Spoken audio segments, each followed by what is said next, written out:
Check that out. Battle Pack, super detailed Bantha with Tusken Raider with real hair. That would look great in a diorama or display.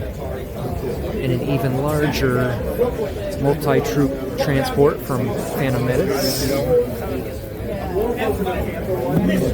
A sealed something or another.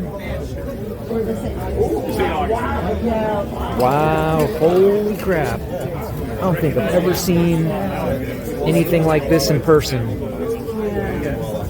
Figures in the thousands of dollars because they're so rare and in good condition, still in the packaging. That's incredible.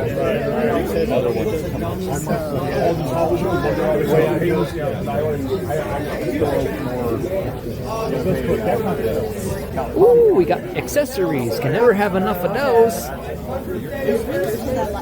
And we got the Godzilla family in the Heezy, taking it easy, and Battle Cruiser for Micronauts. I've heard of them.